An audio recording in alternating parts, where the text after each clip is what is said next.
जिंदा प्रभु यीशु के नाम पे जय मसीह। मैं विक्रम परियार आप सबको हिंदी बाइबल स्कूल चैनल पे स्वागत करता हूं। आज जो हम चर्चा करने जा रहे हैं वो पवित्र बाइबल के अध्याय निर्गमन के 15 का 3 है। यहाँ जो लिखा है, जो सुसमाचार है वो है यहोवा योद्धा है और उसका नाम यहोवा है। The Lord is a warrior and the Lord is his name. आमीन। कहने का तात्पर्य क्या बनता है कि हमारे जो परमेश्वर है वो अपने लोगों के लिए, अपने लोगों के सुरक्षा के लिए वो क्या है, एक योद्धा है। जैसे बहुत पहले इब्राहिम को परमेश्वर ने बताया था कि उनके जो यहूदी लोग हैं, उनके जो संतान है, इब्राहिम के संतान है, वो क्या होंगे, किसी के गुलाम बनेंगे। तो उसको, लेकिन परमेश्वर ने ये वादा भी किया था कि उन गुलामों को किसी एक चुने हुए व्यक्ति के द्वारा क्या करेंगे, उन्हें आज़ाद कराएंगे। लेकिन जब यहूदी लोग मिस्र देश में गुलाम हुए थे तो वहाँ का एक सुपर पावर, मान लीजिए सर्वशक्तिमान था वो एक राजा जिसका नाम फिरौन था। तो उन्होंने इन यहूदी लोगों को गुलाम करके रखा था और उनसे ढेर सारा काम करवाते थे और ख़ुद की प्रगति के लिए उन यहूदी लोगों को इस्तेमाल करते थे। तो एक दिन परमेश्वर ने मूसा को आदेश दिया। मूसा परमेश्वर का परम दास था। तो मूसा को आदेश दिया कि अपने लोगों को छुड़ाने के लिए तुम कहाँ जाओ, मिस्र देश में जाओ। तो जैसे मूसा परमेश्वर का आदेश मिलने के बाद जाता है मिस्र देश में, तो वो राजा फिरौन से मिलता है। वो बोलते हैं कि परमेश्वर ने आज्ञा दिया है, परमेश्वर का आदेश है कि आपने हमारे यहूदी लोगों को आज़ाद करना है। तो फिरौन एक बहुत ही घमंडी राजा था, एक बहुत ही अभिमानी, एक घमंडी व्यक्ति था वहाँ का जो राजा था मिस्र देश का। तो वो बोला कि नहीं, मैं तुम्हारे जितने भी भाई लोग हैं जो मैंने गुलाम करके रखा है, मैं उन्हें क्या नहीं करूँगा, आज़ाद नहीं करूँगा और परमेश्वर का आदेश नहीं मानूंगा, क्योंकि फिरौन कहता था कि मैं ही परमेश्वर हूँ। तो फिर मूसा उदास होते हैं, वापस जाते हैं और प्रार्थना करते हैं और प्रभु को पूछते हैं कि प्रभु मैं क्या करूं। तो परमेश्वर बोलते हैं कि तुम्हारे हाथ में जो लाठी है उसको एक बार क्या करो, मारो। जितने बार भी वो ना करेगा, तुम उस लाठी को क्या करो, मारो एक बार। तो जैसे ही फिरौन के पास में दोबारा मूसा जाते हैं और बोलते हैं कि हमारे यहूदी भाइयों को जो आपने गुलाम करके रखा है उन्हें क्या कर दीजिए, आज़ाद कर दीजिए। फिरौन फिर बोलता है मैं नहीं छोड़ूंगा। तो मूसा ने अपनी लाठी से वहाँ जर्दन नदी में मारते हैं। तो वो सारा पानी जो है खून में तब्दील होता है, मच्छियाँ मरने लगती हैं। तो फिर फिरौन बोलता है कि मैं क्या करूँगा, अंगूर रस पी लूँगा, मुझे ये पानी का ज़रूरत नहीं है। इस तरह बोल के फिर क्या है, मूसा को वापस कर देता है। फिर मूसा फिर परमेश्वर से बोलते हैं कि मैं क्या करूं प्रभु, ये मेरा बात नहीं सुन रहा है। तो फिर मूसा क्या करते हैं, उस डंडे को लेके ज़मीन पे मारते हैं।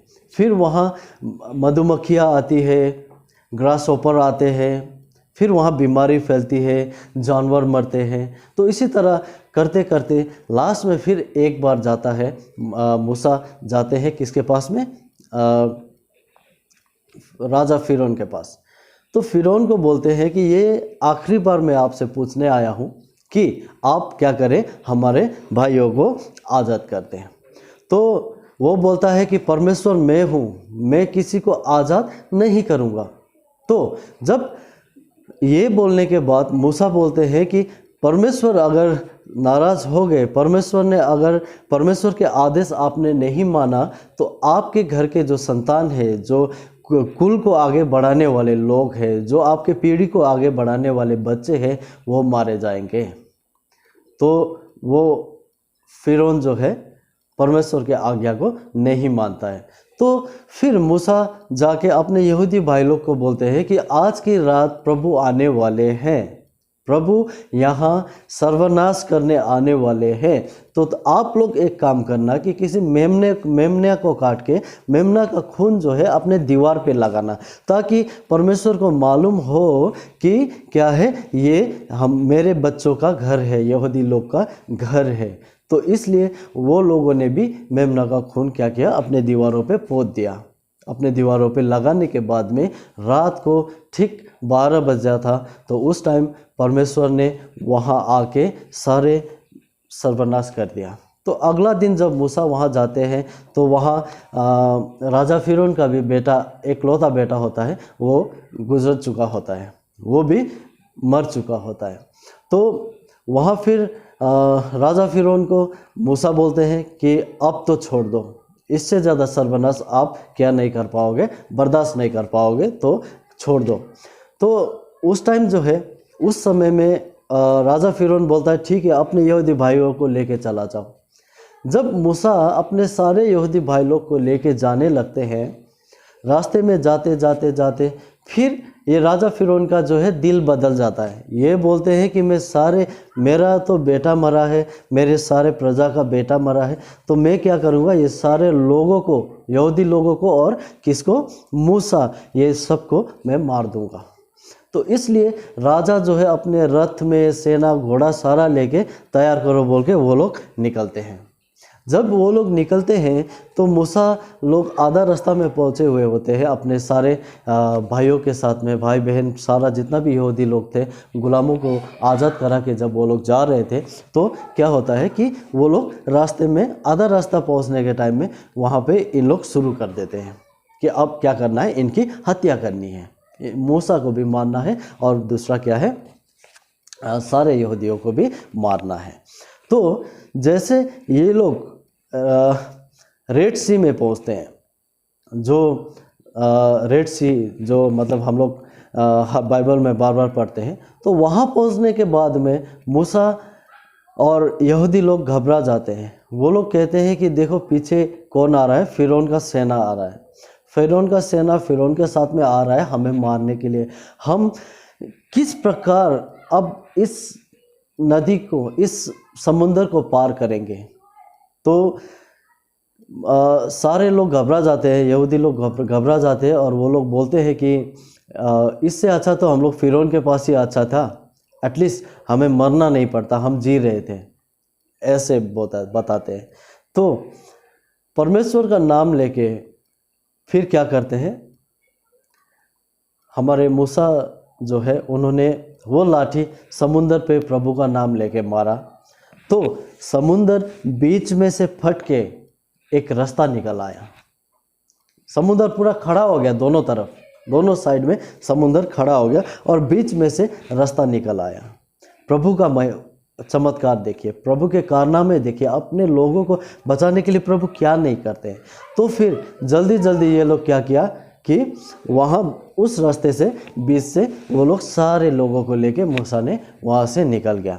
तो दूर से दिखाई दे रहा था कि फिरौन को कि हाँ समुंदर फट चुका है, तो उनके सेना को वो आदेश देते हैं कि इन लोगों को वहीं उस पार जाके ही मारना है, कोई बात नहीं बोल के जब वो लोग आगे बढ़ते हैं, तो जैसे ही मूसा लोग बताए हुए जगह पे पहुंचते हैं, तो वैसे ही समुंदर अपने वो रास्ते को बंद कर देता है और सारे रथ घोड़े नदी सबके सब क्या हो जाता है, वो बंद हो जाता है, वो डूब जाता है। और उस सेना जो फिरौन के सेना थी, जो हमारे यहूदी और मूसा को मारने आए थे, वो सारे के सारे उस समुंदर में समा जाते हैं।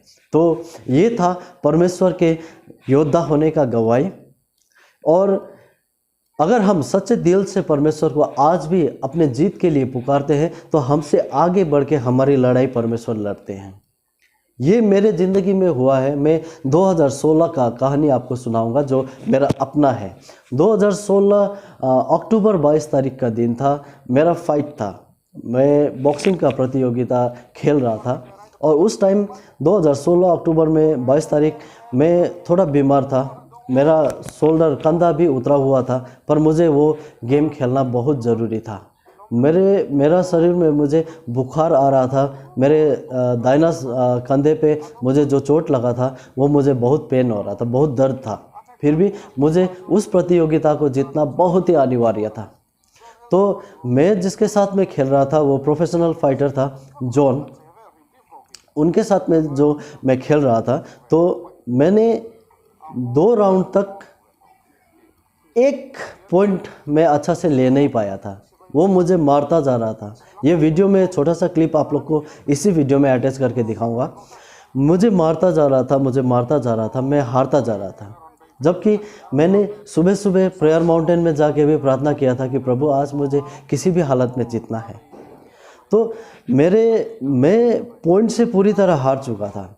तो जैसे ही थोड़ा टाइम बाद मुझे खेलते खेलते ही परमेश्वर का याद आया।